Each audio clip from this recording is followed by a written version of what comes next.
Oh, whoops. Welcome to the live shows, people. I had to reboot, so I am putting up the intro now.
And welcome to a special episode of The Energy That Surrounds Us. Sorry, I had to think for a second, get my mind caught up on which show this is today.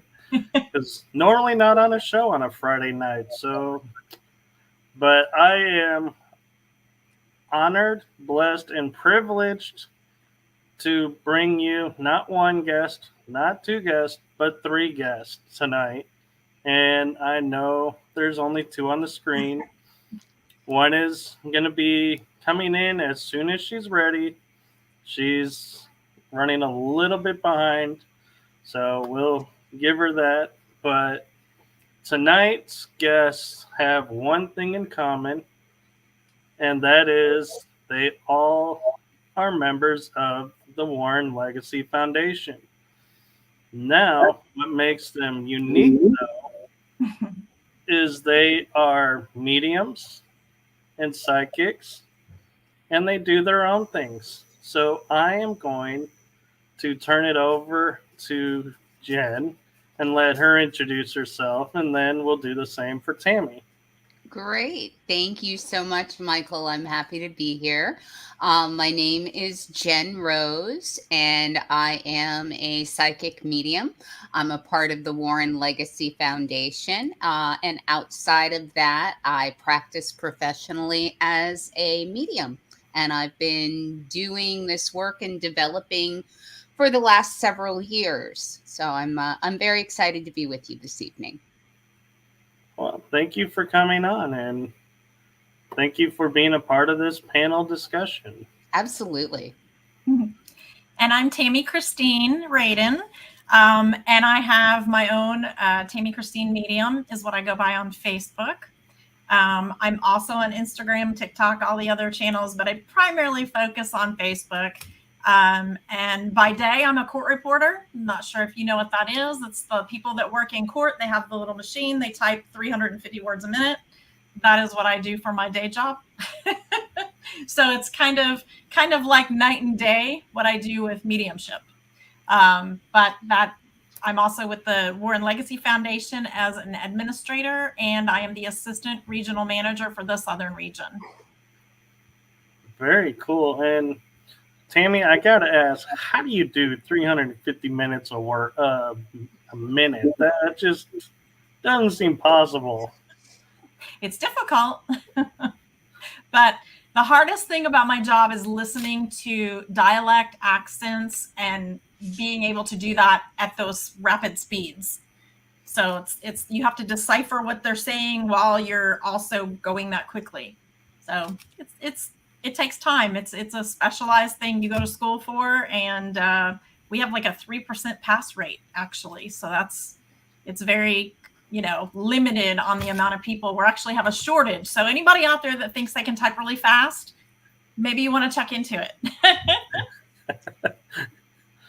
I wonder, Tammy, does that help you? I've often, actually, I've had this thought many, many times. And actually, in reality, I believe it does.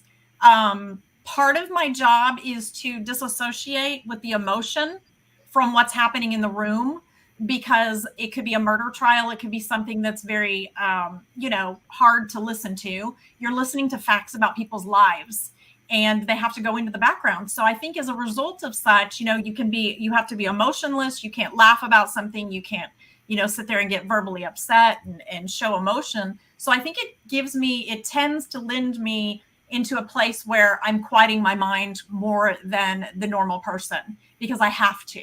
So that in itself is part of mediumship, quieting our minds, being able to blank out all the thoughts, being able to like literally kind of go somewhere that is a non-existent place in our heads so that we can receive from spirit.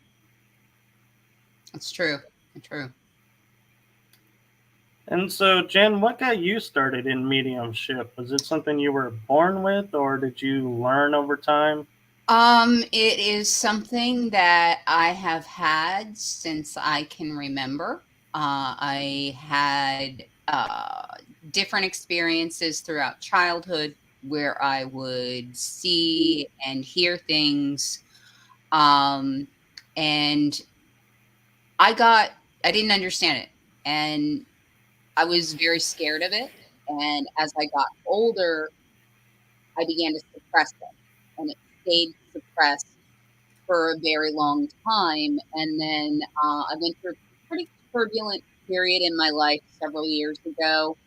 And as things started to calm down and I was in a far better place, the mediumship came in full force. I was hearing music, voices, like, am I losing my mind? And I said, I know what this is, and I better learn how to deal with it. And that's what got me started on this path. So I think a question that's on everyone's mind is, we hear a lot of times people will say, I'm psychic, not a medium, or I'm a medium, not a psychic, or like you said, you're a psychic medium. How do you determine which category you're going to call yourself? Do you want to take that, Tammy, or would you like me to start? I certainly can. I'll start. You can finish. All right. Okay, so when we mentor, and Jen and I have the same mentors, actually, we have mentored with. We have mentored with Cindy Keza and Natalie Lobo, and both of these women are exceptional. Cindy, you've probably seen her on many television shows that she's been on for a while. And I wish those shows were continuing. This is my message to the networks. What are you doing? Okay. Anyway, moving on now. But honestly, they have mentored us in a very loving and gentle and kind way. And the understanding that we have is everyone is psychic. Everyone has the ability to be psychic, to pick up on intuition, to pick up on little innuendo, little things through energy, through energetic vibration. However, mediums are connecting to departed loved ones. Mediums are connecting to beyond this realm. So all mediums are psychic, but all psychics are not necessarily mediums. And psychics pick up on what, Jen? Yeah, I was going to say, Tammy really nailed that explanation. And a lot of us, there's this whole thing around labels with mediums and psychics, and are they the same? Are they not the same? Exactly. Some of us, just for ease, call ourselves psychic mediums. I do both. I know Tammy does both. I see clients for psychic readings. I also work with clients for mediumship readings. So the labels, it really depends on how you practice. And I know that I do both. So it's truth in advertising with me. It's truth in advertising with Tammy. If you want to add anything on to that, please do, Tammy. Yeah, no, I mean, I think that's good. And Jen's right. Everyone kind of gets weighed down in the labels. I know I flipped once I kind of had my awakening and I embraced, because I had also suppressed. I had seen an apparition when I was 8 years old. And that was my first experience. And it was terrifying. It was literally terrifying. But after that happened, I started to, of course, doubt everything. Was I making this up? Was this my imagination? And that is kind of back in the day in the 70s, when I was a little kid, this was all taboo. We didn't talk about this stuff. This was, right. You were hearing voices. If you were seeing things, you needed to go to the mental institution. You were crazy. I mean, yeah, it's just kind of the way that, and that's kind of called the satanic panic era. Yeah. Back in the early 70s. Hey, Steph. Hey, Steph. So just hey guys, sorry I'm late. You're good. Oh, no worries. We actually just got started, really. Yeah. So just to conclude on that, I mean, I think that it's just one of those things where you change and you learn and you develop and you grow. Mm-hmm. And labels can hold you back. Labels are something that really can make you sit back and go, well, what really am I? And put that doubt in your head. So, mm-hmm. It's better just to get through it, call yourself what you think you are, what you're capable of, and move forward. Absolutely. Absolutely. Stephanie, tell us about yourself. She's down there. Tammy, yeah, I'm down. Not over there. Well, this is the part where I have to kind of shift focus off of you guys and onto me, and I don't like talking about myself. I don't know why. I just don't like to talk about myself. But well, okay. So long story short, I met these wonderful ladies through the Warren Foundation, and they're just wonderful and they're great, and they've helped me grow and develop in ways that they don't even know. But I come from a place where, like I heard Tammy saying earlier, where things were happening all throughout my life. I didn't understand them, but I did not vocalize them. I did not share them with anybody because of those side eyes and those glares. And then if you have mental illness in your family like I do, it gets kind of brushed off as, oh, well, maybe you've got that, passed down to you. I did have an aunt who was pretty much institutionalized her entire life because she saw things that nobody else did. And she was labeled with a mental illness, but, growing up and now realizing that, me and her could have shared the same experiences, I kind of have to wonder if I was about to say was really going on with her. Misunderstood. Yeah. It's true. Exactly. And I know, as a child, I know that my mother and my grandmother had these abilities, but they were very hush about them.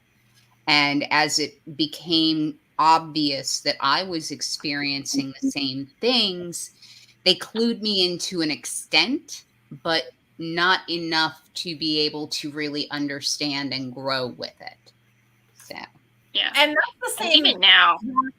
Oh, go ahead, Stephanie. Sorry, Tammy. No, it's okay. You're fine. Go. Okay. I was going to say, even now I kind of hold back a lot. I'm very reserved. I've got high walls. I don't share a whole lot of things with people. Friends that I've known for decades don't even know about me and what I can do. And so it's this is all kind of new for me. So when I talk about myself, I don't like to label myself. I don't know what to call myself. I don't feel comfortable saying that I'm this versus that. I'm just not there yet. But you go and you have a lot of fun. You meet new people and just kind of learn and grow.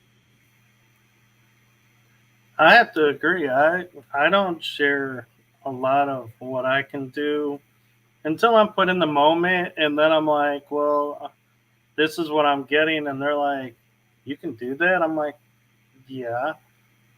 I just don't publicize it because it's not what I consider strong suit in not something that I do on a regular basis. So I'm like, yeah, I don't want to get inundated with people going, oh, what do you see about this? What do you see about that? And I'm like, I don't.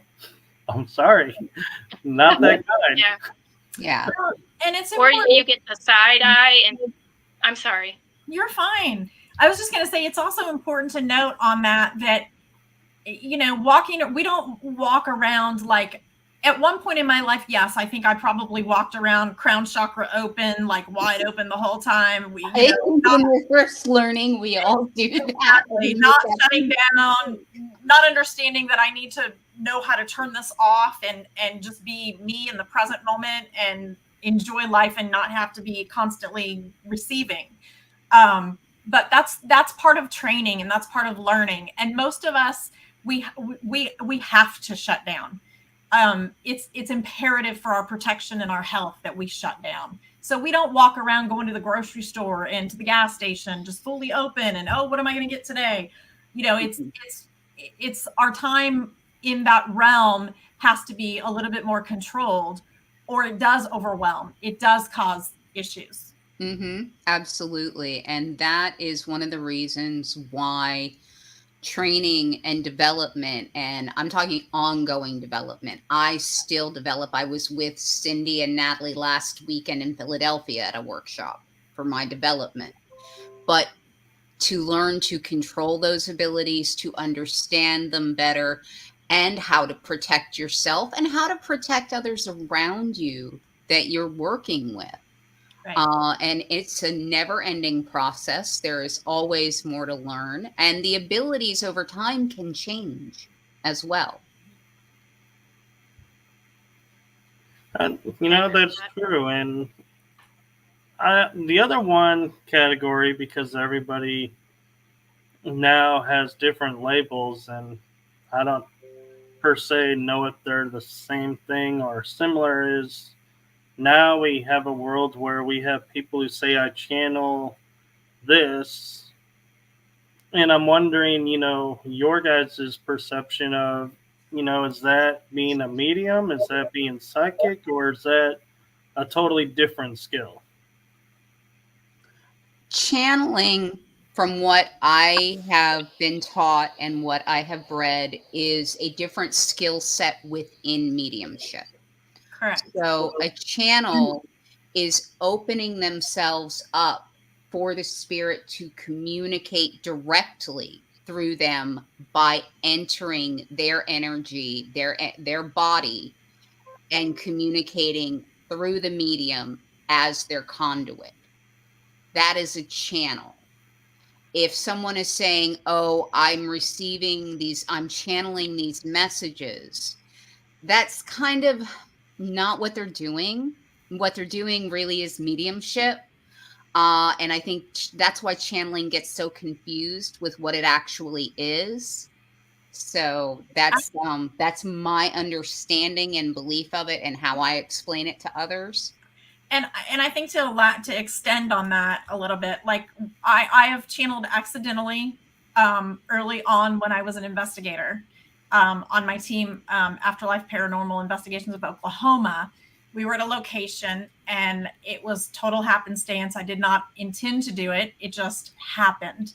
And I can say that what it is it's letting that soul, that departed loved one, that departed person, their essence actually comes so close to you that it enters your own energetic field within you.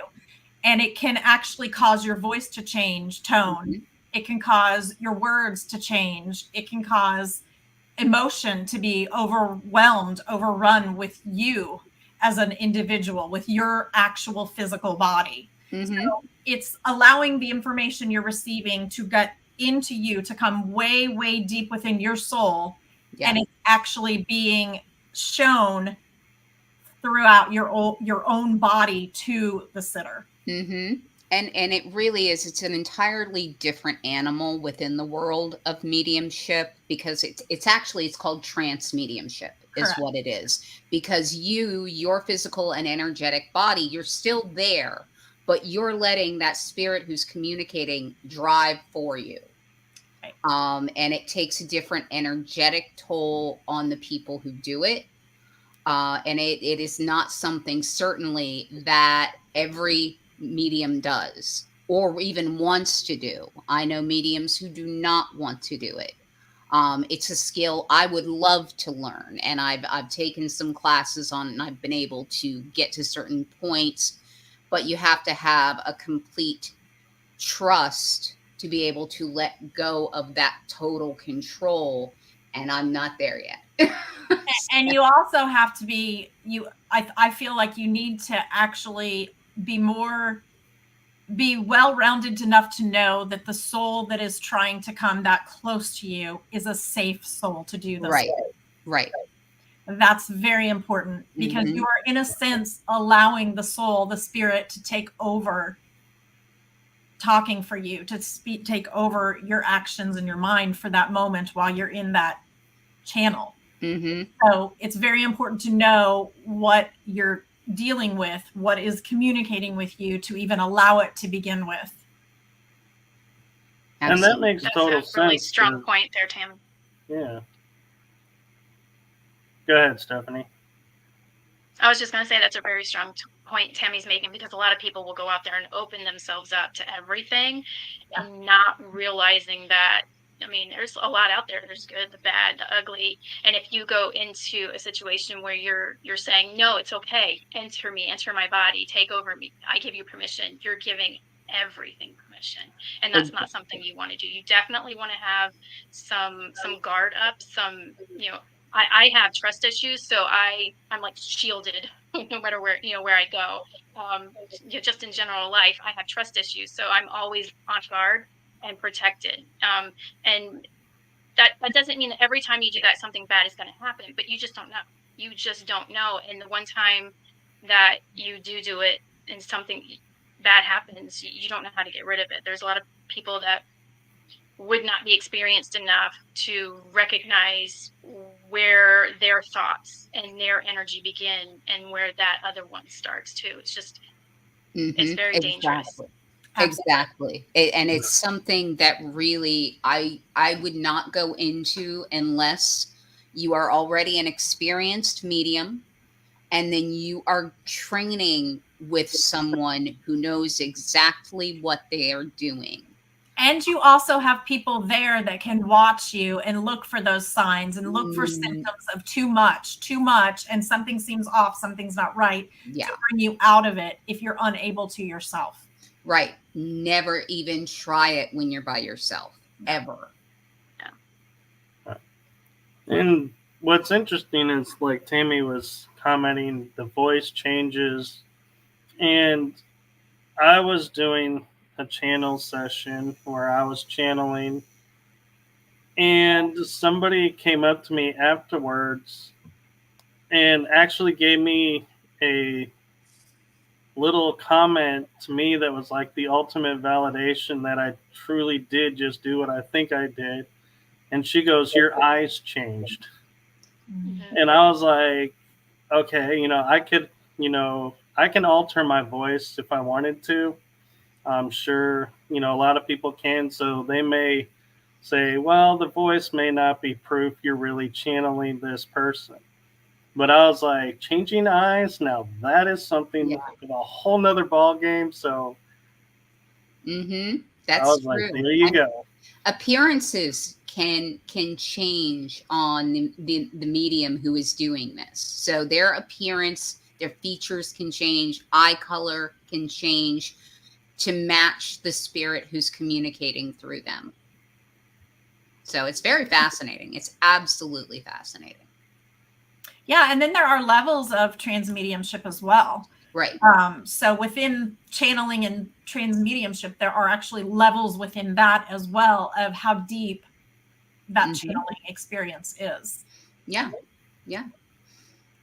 Wow. And one question, I'm glad, Stephanie, you're here for this one too, because I'd like your input on this too, is you're seeing a lot of people now using the clairs and all these titles coming out. I'm Claire this, I'm Claire that. What do you feel like those are just people who are like you, but just don't want to be mixed in with everybody else and trying to let the ego in a way say I'm more special because I'm this or that. I think it's really just based on personal preference and with what that person is comfortable with. It also lets others know, because there's people out there that look for people with these abilities. They want to work with them. They want to get information. Maybe they have an issue or a problem. Something happened, and they want to get their perspective, their advice on that. So, if I was I was going to say a normal person, but I know I'm not normal, so it's weird to hear me say that. if I didn't have all this going on with me, and all of a sudden, like, I could hear things, I might want to seek out somebody who was clairaudient, so that I can tell them what I'm experiencing and get their input on it, their feedback. Mm-hmm. So I think in that respect, that is a good thing. It puts them out there. They're there to help people. They're there to guide. I don't believe it's associated with ego. One, I can't say that it is because I don't know those people. I don't know anything about them, and I would be out of line to say that they would be doing that as for ego. I just think that some people are comfortable with using those titles and some people aren't. It's really just based on their personal preference. Mm-hmm. I would agree with Stephanie with that. I think for some people, just saying I'm clairvoyant may just feel better for them than to say I'm a psychic or to say I'm a medium. I'm clairvoyant. And really what the clairs are is just how, hi Bill, how you receive your information. There's clairvoyance, obviously you see things. Clairaudience, you're hearing things. Clairsentience, you feel things. And everybody has a clair if you do this work that's really strong. And then you have a couple of others that you work with. But I don't think I know anyone who works with every single clair. Yeah, that's right. Yeah, and I just meant ego as in, I wasn't meaning like dark place. I just was meaning just to like establish themselves a little differently than others. And so thank you for that. And it may be that they're better at one than another. So perhaps like my claircognizance, where I just get downloads and I just hear telepathically things I just know, that could be stronger, my strongest clair this month. Next month, it may change or alter. So someone somewhere may feel that, oh, I pick up on emotion. So that's why I'm a clairsentient primarily, but maybe they don't want to professionally practice, or they don't want to label themselves and go there and open the whole spectrum of clairs and then call themselves a psychic medium. They just want to stick with what they're comfortable with. And that's okay. Yeah, and that's okay. Another popular term that people refer to themselves as is an empath. And that's really, okay, so you feel things very deeply, so it's a clairsentient. But people are comfortable more with that term, and that's perfectly fine. So, and some people I'm sure do it to set themselves apart. Right now, calling yourself an intuitive instead of a psychic is also very, very popular, but they're the same thing. Right. And I have to say, it's funny when I use the word intuitive or intuition, like gut feeling, because I'm sure a lot of you listening grew up and you always heard woman's intuition, never male's intuition. So I always thought it wasn't a thing. And then when I started getting it and going, well, I have this feeling, they're like, yeah, that's your intuition. I'm like, but I'm not a female. And so I was like, how am I getting an intuition? And it was like, I never thought that was a thing for our gender, because we were always told women's intuition. So it was like a shock to me when I realized, oh, it's on both spectrums. Okay.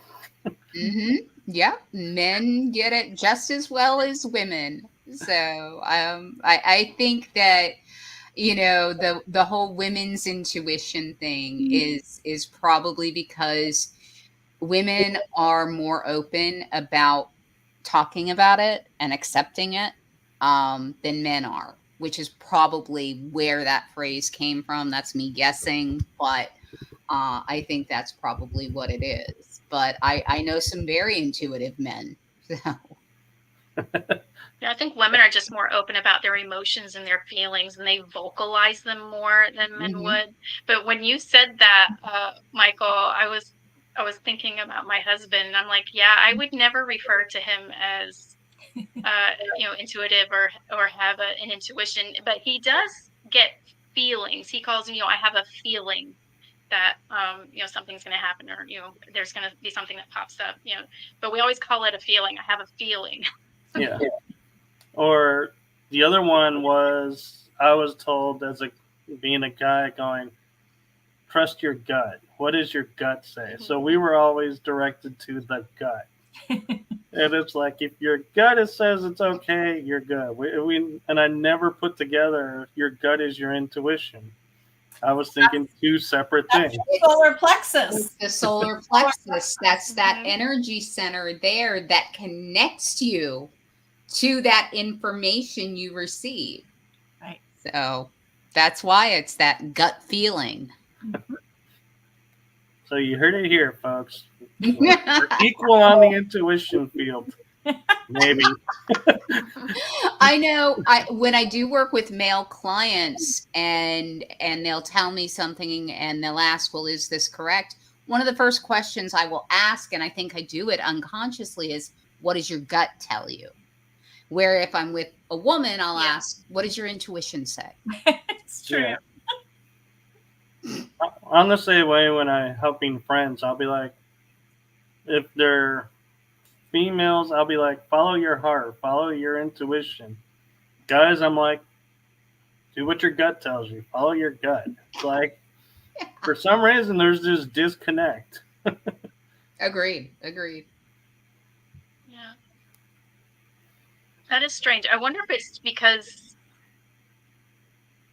I don't know, maybe it has to do with like men have to be stronger and more firm, and I think it is a stigma. And women are just more vulnerable. Yeah, I think it's a stigma. It's a lot of gender stereotyping. But yeah, like boys aren't supposed to cry, right? Like there's no crying in baseball, right? Exactly. That's one of my favorite lines from a movie. I love that line. No crying in baseball. I always wanted to take that line and go, there's no crying in baseball, but there is in softball. Just to be funny and be like, and I think that was the League of Their Own that said that. Yes, it was a movie. That's the film. Tom Hanks. Yeah. But and the other thing too, Stephanie, I feel like is males we're told we're actually the protectors. But when you go back and you look at ancient times and everything, it wasn't the guys that were doing the protecting. So I don't know where that stereotype came from. And in some cultures, it's quite the opposite too. Like in some cultures, the men will stay home and guard over the house, and the women go and hunt and bring home. They're the hunter gatherers. So that is quite an interesting topic for sure. Yeah, and I mean, it's funny when you think about it, because like if we went out and say killed a tiger or killed moose, we come back and we're like, hey, look what we brought. We have no idea what to do with this. We're just like, here, you're the expert. We just brought it. It's like we went to the store and brought it for you. Where we have to dress and prepare it. Yep. Veronica. Hi, Veronica. That's my buddy right there. Aww. But yes, and the other thing too is I don't know if it's something that just I perceived, but I noticed growing up when it came to like the mediums that were out there in public, they were like 80-90% female, not many men. So it's like when people were like, well, you're going to channel, I was like, I think in the back of my mind, I was like, no, I'm not, because I'm a guy. And it's like we don't do that. And it's like, and I struggled for a while to do it because when I finally decided I wanted to do it, I couldn't do it. And I was like, well, you told me I was going to do it. Maybe it is. And then one day it just turned on. Yeah. Well, Yeah. it could have also happened the time, that moment when you decided you were going to do it. That's when it opened for you. I think actually how it worked for me was when I decided I was going to do it, I decided I'm going to do it right now. And I didn't have the patience for it. So I was like, I was expecting it to just, like everything else in my life, just click in, it activates, and just use it. And I was like, it didn't happen. And so I was like, it wasn't until the day I just totally had forgotten that I had said I would do it that all of a sudden it's like I was talking to a friend and a friend looked at me and I was like, what? He goes, do you even know what you just said? And I was like, no. What were we talking about? And he's like, you just started channeling. I was like, no way. I tried. I couldn't do it. I gave up on it. And they were like, boom, that's when it happened. Yeah, with that old saying, if you try too hard, it's not going to happen. You just Right. gotta relax and. Mm-hmm. And then it happens when you least expect it to. Yeah. Right. But one question I want to make sure we share with everyone, because I know there are people out there that are like on their own thinking, I don't know who to reach out to because I don't know who to trust. And they're trying to develop all of this on their own. What can they do to protect themselves? Oh, that's a long answer that kind of takes a little bit to address because without knowing the person and what their gifts are and what their intentions are, and what they've already done, I would say the first and I guess the best thing you should do is find some people near you, find a mentor, a group, take a class if you could, because that's a great way to meet other people that you can you can talk to and bounce ideas off of and develop a relationship with. And it's very important because you want to be able to kind of bond with people that are just like you. It gives you an outlet to talk. Sometimes things happen and they're scary or you don't understand and you just need hey, what do you think about this? I do it with Tammy and Jen all the time. Something will happen or I'll have a dream and I know it means something, but I'm like, oh, what do you guys think? What do you feel this is? And they can either say, oh, you're off your rocker, it was nothing, or they'll say, what do you think? What were you feeling? And things like that. It's very healthy to have a group around you. It's your safe space. If you don't have the support within your family or in the friend base that you have, it's wonderful to have others that you can go to. Mm-hmm. Absolutely. And I mean, if it's someone who's just coming into their abilities and they're nervous about it, that is entirely normal. But I'm going to echo what Stephanie said. Take a class or find, there are circles, mediumship circles, spiritual circles that you can join online or in your area, depending on the area you're in, where you can meet others like you. And you can meet people who are more advanced, maybe perhaps who teach or mentor. I know Tammy and I both do that. And who can help guide you. And we can, as you develop your abilities, also teach you how to protect yourself and shut them down. Yeah. And listen, take it slow. Yeah. Take it slow. There is not, this is not, the old tortoise and the hare thing, it's better to open these abilities slowly so that you have a thorough understanding and you're able to provide yourself with that needed protection, because you're not only protecting yourself physically, you're protecting your mind, your body, and your soul. You're protecting all of your aura, the entire being that you are.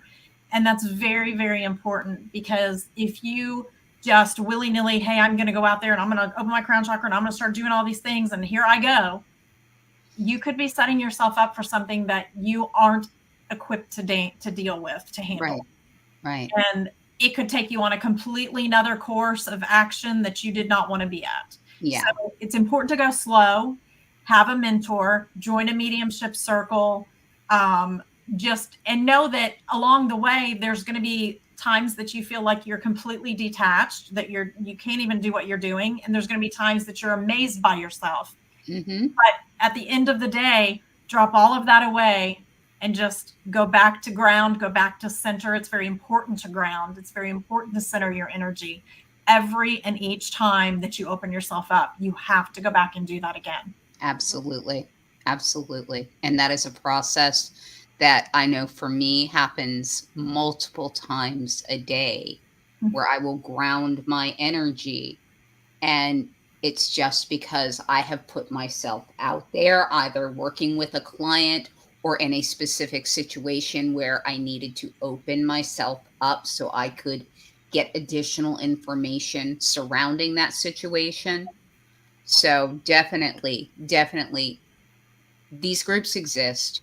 And I saw that Andrea posted about our psychic support group, which is awesome. It's a great place. And there are places where you can practice. There are mentors that you can work with.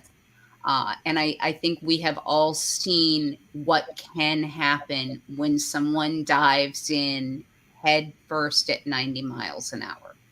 Yeah. And it never turns out well. Yeah. Tammy and Jen, you both have used a term that I feel like is an important term. And I'm getting the feeling, call it intuition, that all three of you do this differently. And I'm curious your methods, and that is grounding. Yeah. I think we all have different methods of grounding depending on what works for us. So I will ground in several different ways depending on what I have been doing. If I have been working with a number of clients in a day, I will make sure that I then, at the end of my day, I sit in salt water. I sit in salt and I cleanse my energy. And what I do is I send it with the intention that I am returning energy that does not belong to me back to Mother Earth to be replenished and repurposed for the greater good. So I'm transmuting that energy. If it is something where I'm feeling like I just need to ground, it's been a day and I've kind of been opened up to certain situations, I will take my deep breaths. I'll do the box breathing, the 4x4 box breathing. I will use, actually I have it right here, hematite, which is a favorite grounding stone. And I will stand with my feet in the grass just to pull my energy back in and release what does not belong to me. And if I've been working with anything really heavy, I will do a cord cutting, which energetically cuts the cords between me and another person or another energy that I have been working with. Those are my processes. I'll let the other girls, sorry, that was a little long. But, very well stated. And I won't repeat what Jen said, but our processes aren't a whole lot different.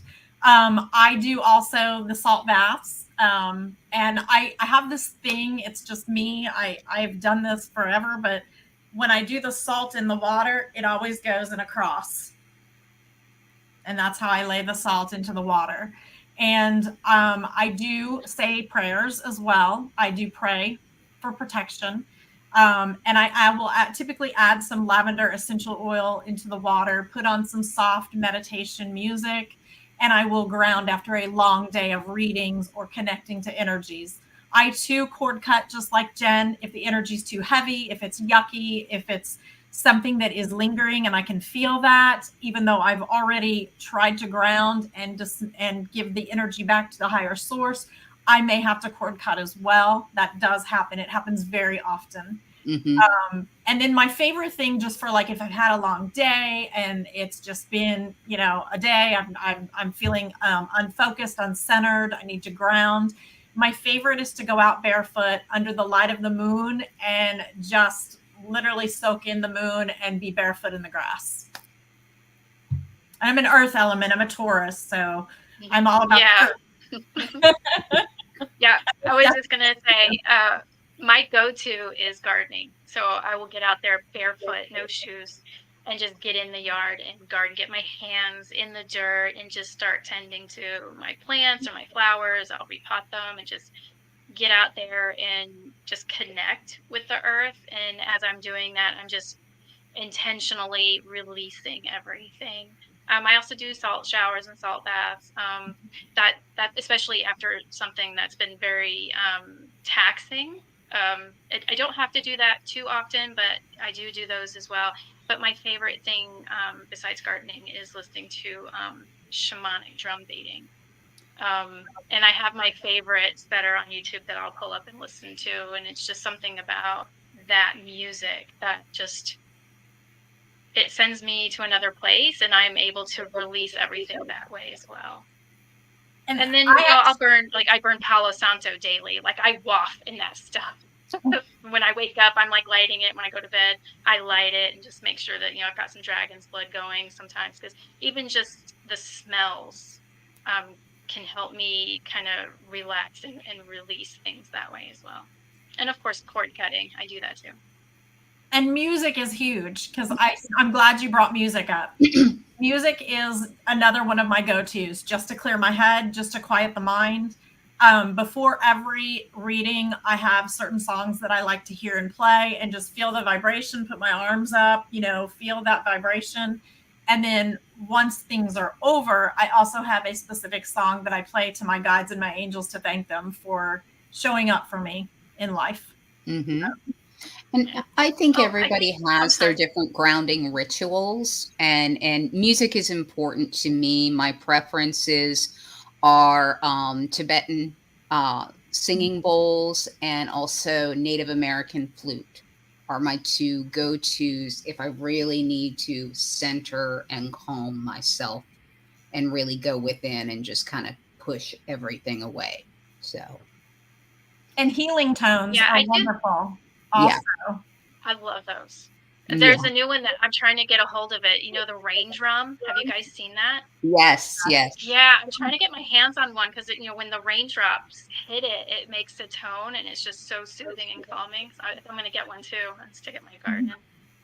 Yeah, I can see how. Go ahead. I'm sorry, Michael. I was going to ask the girls if they also do. I like to do the white light meditation. I use it as a protection and as like a centering or a grounding activity too. Mm-hmm.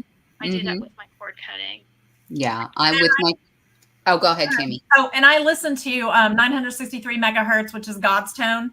Yes. I listen to that in my ears when I go to sleep. I have this wonderful, cool face mask that I love it. But it has speakers in the ears. I have one of those too. I love it so much. And you can play its Bluetooth, or it also comes with like nature sounds and stuff. And I'll listen to that too to go to sleep at night. And it's really crazy, because I've noticed that lately I'll hear the first song, I'll be whooshed off to sleep, to Neverland in my sleep. And then it seems like when it starts over again, that's when I wake up, usually for the first time. And it's like, oh, it's starting over again, and I'm right back to sleep. So it's a wonderful thing, though, to listen to while you sleep. If you're one of those people that needs ambient noise, put on some green noise, put on 963 megahertz. It's just known as God's tone. Things like that. I was going to say, I can tell there's a difference between guys, because for me, when I go and I need to go within, I'll put Enya on, or like I know a something lot of that guys. has bass. So, like Imagine Dragons, I can put them on and I can go quiet my mind to that. It's whatever works with your vibrational energy. So Absolutely. But obviously you want to avoid like dark, heavy music or, hard rock, things like that, because it vibrates a different way. Yeah, I'm not going to sleep with Megadeth on. Exactly. Before I ask the next question, Irish Whiskey Paranormal has a question for you, Jen, because you talked about the hematite. Yes. And he says, is that the Blackstone? It's one of it's almost a silvery black stone. And I mean, there's black onyx, there's black tourmaline. There are a number of black stones that are really good for grounding and also for protection. And hematite, I have found, just vibrates really well for me. And honestly, I'm holding it in my hand and I can feel the vibration in it now. So it works beautifully, but it is kind of that silver black. I don't know how well you can see it, but yeah. And correct me if I'm wrong, hematite is magnetic, isn't it? Yes. I was just thinking that. So Nicole Gaspard has been chiming in, and she says Calling All Angels from Train is her favorite too. That's one of my songs, Nicole. You know that. That's one of my songs. I actually just got to see them about a week ago in concert, and it was amazing. And they opened with that number. Lucky. I am. I can't say I'm not. I am lucky. Andrea brings up a good point. Shungite. Yes. You guys use Shungite and I think Moldavite. Yep, I have that on my necklace, Moldavite, right here. And I'm trying to think what the other one is. There's also Orgonite. Yeah, I have a number of orgonite pyramids that I'll use for meditation. And then this is onyx.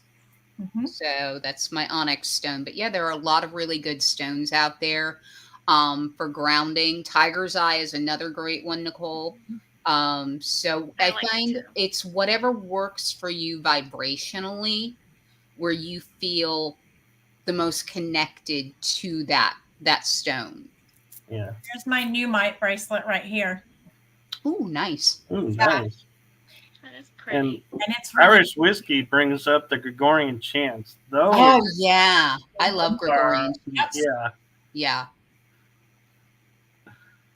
Now, the question I was going to ask before this is something that I know a lot of people deal with, and no one ever really answers clearly. And I'm just curious, not how you guys would tell someone how to do it, but what you do for yourselves.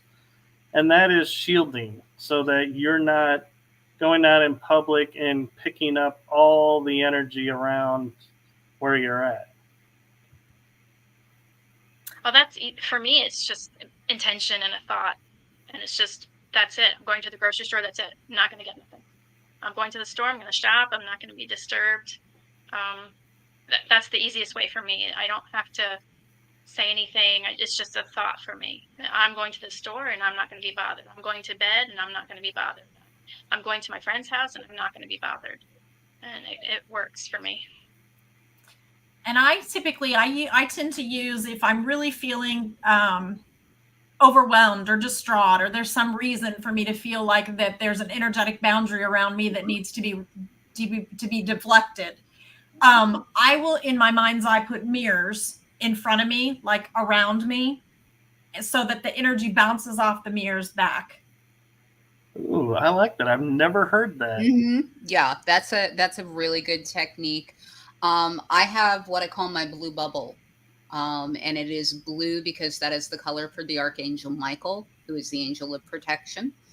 And I surround myself, my energy in that bubble and set the intention that no negative energies can enter that bubble. Right. And I have found, and maybe it's the way my mind works, is the very first time I went out and was picking up everything, and I was like, okay, shield myself, and created the shield and no longer felt everything. I then said, okay, I want this in effect every time I step out of my house, out of my car, out of, in this area. So it's like, for me, it's automatic. So I never have to think, oh, did I shield up? I'm like, it's automatic. Mhm. And do you guys have that where you have certain things you're like, hey, as soon as I sit in this position or I'm in this room, this is automatically done? Yep. As soon as I leave my house, it's automatic. As soon as I leave my house. And Yeah. I can choose to lower that if I need to. And obviously I do when working with clients or on an investigation, I will lower it to a degree so I can feel energies. But most of my day, a normal day, my shields are up. I go out, my shields are up. So. And Irish Whiskey is asking, what do you think about standing between mirrors, facing, reflecting off each other? I think that's more of a paranormal question. Yeah, that's it. That's exactly where my mind went immediately. Yeah, mine too. Creating a portal in a Yep. sense, because you have two mirrors facing off. Mm-hmm. So you're kind of creating an energetic balance between something beyond this world and that world, and the two mirrors are reflecting, so it can pass through. Mm-hmm. Yeah. It's interesting you say portal, Tammy, because I've been told, and I was taught and read, when you create a room that has mirrors on all four sides, in essence, you created a trap, and whatever is in there is forever in there because it cannot escape, because the mirror will put it right back into the same room, so it cannot escape from any of the mirrors. And so it's interesting you say portal, and I've always heard it as trap. When Go ahead, Steph. Sorry, I was just going to say, I was thinking about the devil's trap. There's a device called the devil's trap where paranormal teams will take 4 mirrors and have them face each other in a box. And that is supposed to open up a channel. I have never tried that. I don't know anybody who has. No. But I know that there are some out there that will experiment with that device. And I have not seen anybody try it. But I have read stories about, this is how you do it. And, I had a friend once who wanted to put a digital recorder in the middle of it and see what would happen. But I don't know if he ever got around to doing that. Right. And I mean, it also makes me think of a psychomantium. Right. That you set up to basically communicate with entities who may be using portal energy. So, yeah. Yeah. Nicole, I don't think you can ever watch too much Star Trek. I'm sorry. No, Nicole, never too much Star Trek. Not at all. Now, it's interesting too. We're all doing it now. Okay. With I can't do it. My fingers won't. Just make them do it, and then hold them up real quick. Yeah, you go like this. You put your hand up, and then you just put one over the other. Yes, there you go. You got it. You got it. No, I broke this. You I do broke it this reverse. finger when I was a kid, so I can't squeeze it together. It's stuck like that. Oh. I have to hold Well, we'll give it to you, Stephanie. We'll say you did it. Thank you. But I'm wondering, when you guys are on investigations, doing your own thing, the 2 rooms that I feel always have the strangest, creepiest energy And this is my personal take, is the room with all the dolls, or a room that has mirrors all around and has every wall a mirror. Yeah, I can agree with that. Mirrors, dolls, and clowns. Mirrors, dolls, clowns, Yeah. attics, and cellars. Yeah, I can go into a cellar. I'll go into an attic, but if there's like a clown in the cellar, forget it. No. No. You got mirrors in the attic. I don't want to be in there. I'm not doing that. How about you, Tammy? I really don't know how to answer that one, because I've been on a number of locations, and it's not, I can say generally basements, attics, mirrors, dolls, yes, but it's kind of just, it's hit and miss. It's just depending on where you are. I've had perfectly normal places, or even businesses that we've been at, where it's like, for some reason, it's this corner of the room for no reason at all. Mm-hmm. So that's true. That's true. I mean, there are places that, I've been in dining rooms that have had energies in them. So it isn't always the typical attic cellar clown doll. But I think it just depends on the property, the location, the energy that the room itself is holding. So Yeah. There is one location, and I've only ever stepped foot near. I haven't gone in because I didn't have time to go in when I was there. And if you've ever been to Jefferson, it's in the Jefferson Hotel in Texas, is they have a disappointments room. And what these are rooms where if a child was born out of wedlock or had a deformity, they were locked away and taken care of, but never allowed to see daylight or see anyone other than who brought their food. And the energy that just comes off of that room, I was sitting maybe 5 feet from the entrance, and it was like super thick to me. yeah. And so I'm wondering, have you guys ever, in your investigations, come across a room like that?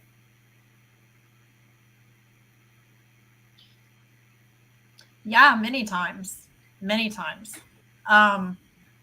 One I can think of specifically, there's, and I'm not sure if anyone's been to Hill House, Mineral Wells, Texas, but there's a specific room in that house that just gives off that same vibe. You just don't even hardly want to walk in. It's almost as if you walk forward and you're walking into a wall of mud or sludge, and it just feels very bad energetically. There's one that we did an investigation down in Broken Bow, Oklahoma, at an old psychiatric hospital, and it's no longer there. They've actually torn it down. Broken Bow Asylum? But it was the same way.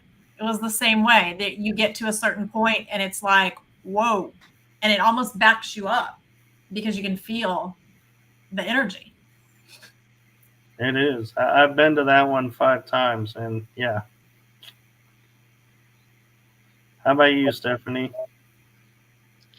I think there was one location that I went to where you could sense a lot of sadness and feel that heaviness, and it was actually in an old house that was taken from Native Americans, Native Indian. It was taken from the indigenous people, and it was colonized, and they actually had those indigenous people still moving through there after that time. And there was a convergence between indigenous peoples, and then we had slaves. And so in this one particular location in the cellar, it was like in the basement. Nobody would go down to the basement, but we spent a whole night down there. You could just sense the sadness. The kitchen was in the basement for some reason.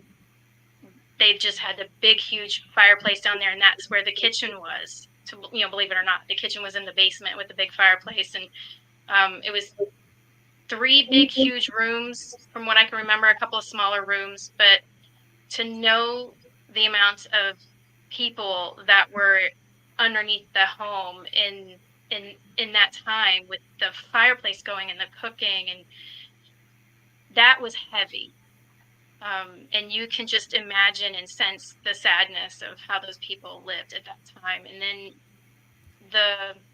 we found out that the chief that actually lived on the land before he got pushed off was actually killed nearby in just a freak accident. He was riding his horse, and he was either racing or something happened. He was thrown from the horse and he broke his neck. So actually died on the property where this home was. So the convergence of those two cultures together in that one location just kind of doubled the energy there. And before we got there was a team that they were in the cellar, and they all got spooked. They saw something, and every single one of them turned tail and ran up the stairs and refused to go back down there.